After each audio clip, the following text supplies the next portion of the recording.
Друзья, ночью случилась трагедия, но поправимая.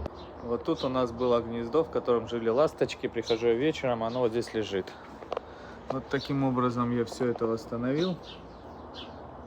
Из 5 птенчиков вот осталось совсем малость. Один погиб, когда падал. Но вот эти выжили.